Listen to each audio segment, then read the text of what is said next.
What's goody, Hot Breath the Verse? Welcome back to Hot Breath, the show where you learn comedy from the pros. I am your host, comedian Joel Byers, and our mission here is to cultivate the next generation of great comics by interviewing today's great comics. And our guest today, after almost 30 years in this comedy game, he has been one of the most respected on and off stage, so far mainly known for his work behind the scenes as one of the most respected writers and producers and showrunners, but now he has released his second Netflix special produced by a little guy named Kevin Hart. And he is finally getting the light he deserves. So please welcome to the Hot Breathiverse, the one and only David Arnold, everyone. Welcome to the show. Again, I always tell people that David A. Arnold, because if you don't put in the A, you get the white guy that does the soundtracks for James Bond. That's my bad. David A. Arnold. My bad, fam. I'm over here trying to gentrify your name. That's on me, fam. So when everybody looks me up and they look up David Arnold, they're like, this don't look like the same person. We've appropriated the name, too. Yes, yeah. But I realized I had to do that when I realized it was another David Arnold that was also successful. Well, I've got to ask, first off, congrats on the special. It is lights out funny, which is no surprise here. But thank you. As a comic, as you being in this game for almost 30 years, from Cleveland, you moved to LA not knowing anyone. You're working as a nurse, grinding it out on stand-up. You're in and out of rehab 3 times. And now you arrive here at your second Netflix special. As a comedian, I've been in the game 12 years. So I'm curious, what does it feel like right now? You've had this success behind the scenes, but now you getting your shine, fam. What does this feel like? Right. It feels like it's about time. It feels like perfect timing because I'm ready for all of it. It feels like this is exactly where I should be. I was driving by down Sunset and I saw a billboard on the side of the Laugh Factory, which is the world famous Laugh Factory in Hollywood. And I saw, they have a big billboard that they put up there for the Netflix specials that come out. And mine is up there.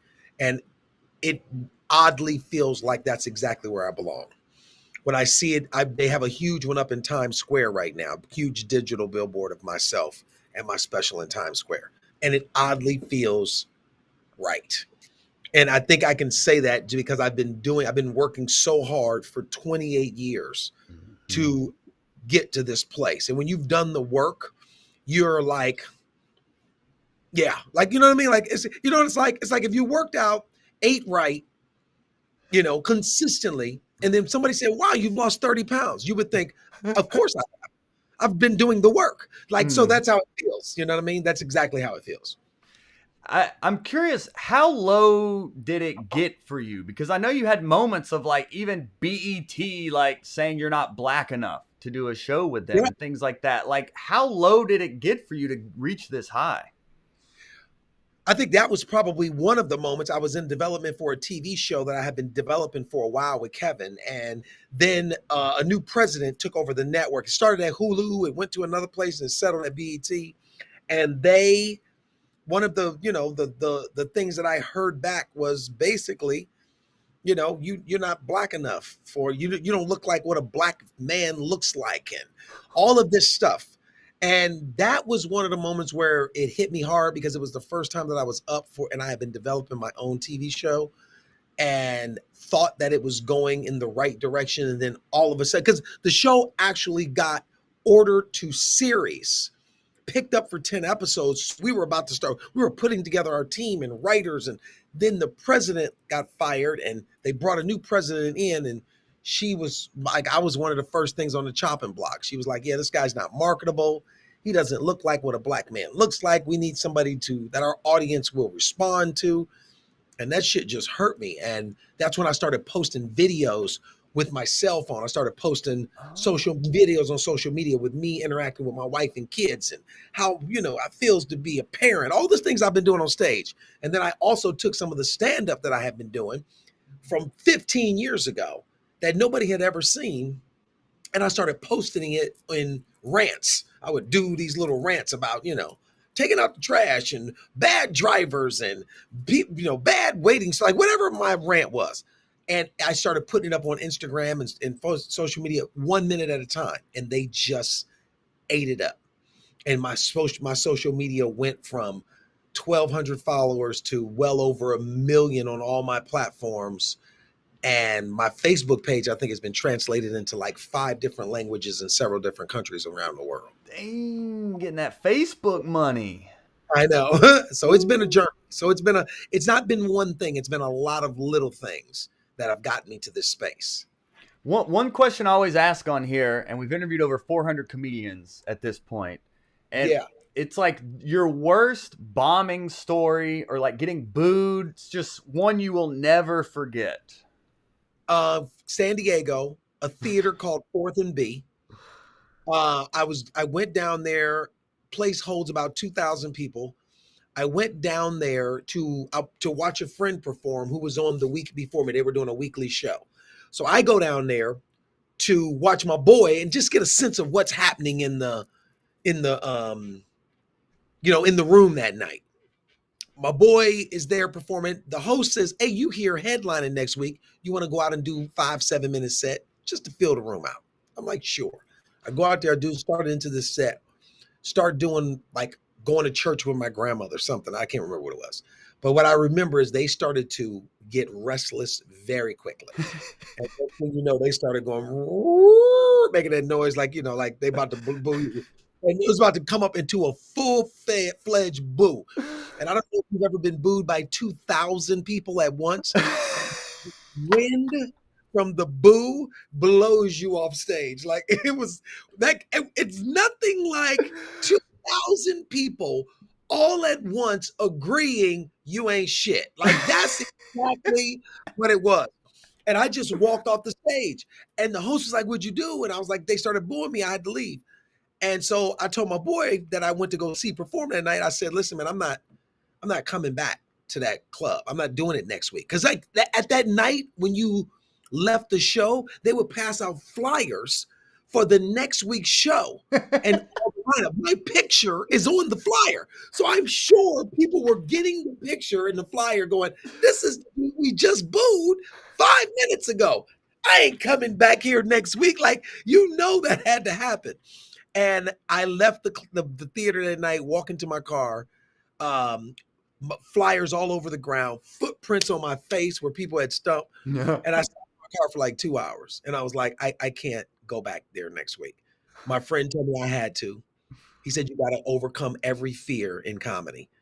And I rewrote my set. I tweaked it. I went back the next week, got a standing ovation. I killed. And an old lady came up to me and it's like, "Baby, we was here last week." She said, "I was here last week when we booed your ass. You came back and redeemed yourself." And I'm thinking, you the one that started the boo, didn't you? You was the one. That is that boo story, that bomb story, I will never forget. It's one that stays with me. Yeah, failure is the best teacher, especially in this comedy game. Because you can't avoid it. Yep. You can't avoid failure. I tell people this all the time. I teach one of the largest stand-up comedy classes in the country. And we have well over 300 plus people on my waiting list. And I've told everybody this: you have to fail, because it's the failure in comedy that will make you figure out if you really want to be a comedian. You know what I mean? Because it's like boxing. If you're going to box, you got to know you're going to get hit in the face several times. And it's going to sting. So you're going to get your nose broke possibly. You got to love boxing or think it's for you that much to go in the ring and keep getting your face popped. And that's what like doing stand-up is like. So that's why the name of my Netflix special is It Ain't for the Weak. That's one of the reasons why. It is a must see. It honestly, like, it gave me chills like Earthquake special when he dropped his on Netflix, and it's just like boom, boom, boom. Like, as a comedian, we just sit back and watch like, oh no, that's where the bar is? It's like, we have so much work to do. Quake has been doing that for 30 years. That's why his name is Earthquake, because when he gets on stage, the room is like shake like from the. I went up behind Earthquake one time in Atlanta. I had been doing comedy 3 months. He had been doing comedy for years. And when I tell you, they swallowed me whole. Like it was like taking a minnow and throwing him into the ocean is what it was like. Like I never survived. Like it was, I wasn't on stage 30 seconds before it was clear that I did not belong in the same space as this man. And so to now have both of our Netflix specials out at the same time, and for him to hit me up and go, dude, wow, it Yeah, makes dude. me feel good. You know, it's been a 28-year run. So And I appreciate that. yeah, and as we'll land the plane here because David's actually on set right now. He actually took a break from his job to do this, and we appreciate it. But I think this is such a relevant question for all young comics that Ryan Skrilla asked, how long did it take you to find your style/voice, and what are tips for someone who is struggling to find that? It took me, remember this answer is not the same for everybody because somebody could walk and step into their purpose in 2 minutes. And somebody else like myself, I got to honestly say it took me about 10 years. And um, yeah, 10 or 11 years. I, I've always done material about my life and my family. That's always been my thing, right? Mm-hmm. That's always been my wheelhouse. But I would just talk about that without my point of view about that. You know what I mean? I could tell you a funny story about how my dad didn't only allowed us to have one glass of juice a day because we were kids. And that was the funny story. He had drink tickets that he passed out. All of that stuff is funny. But when you start to add your commentary about how you feel and think about the things you go through, that is when your point of view starts to happen.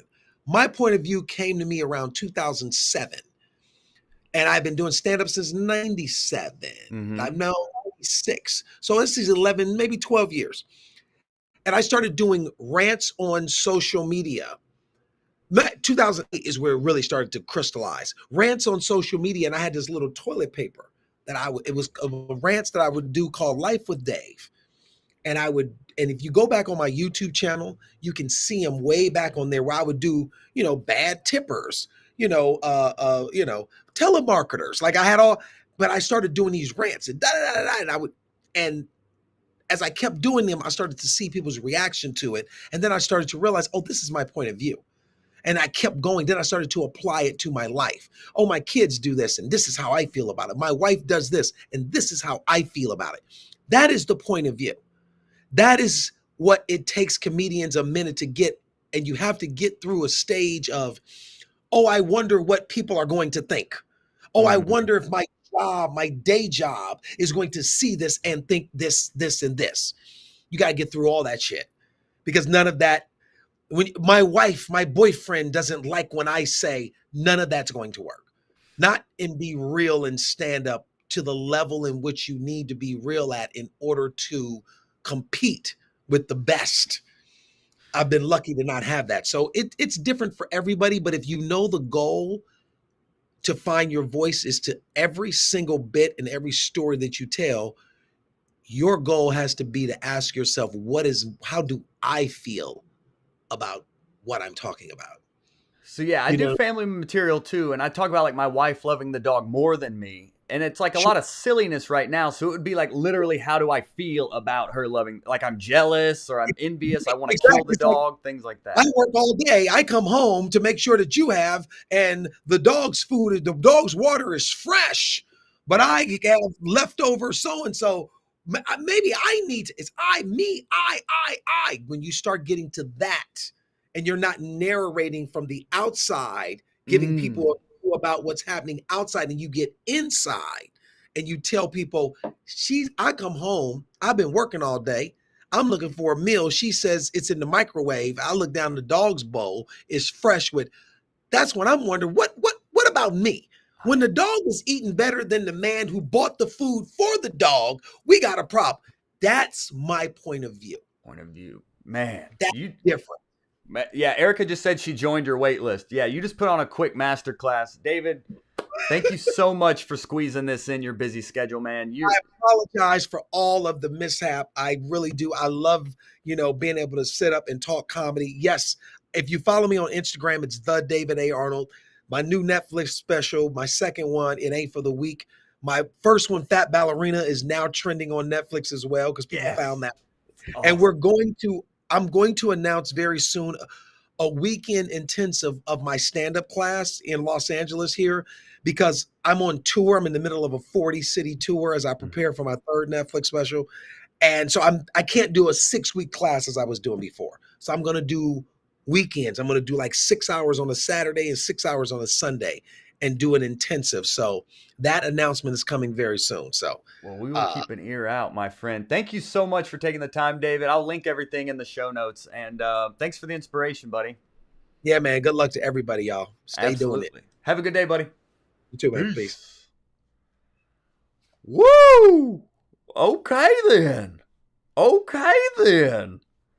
Yo. What? That was just like a hurricane of comedy information right there. Holy cow.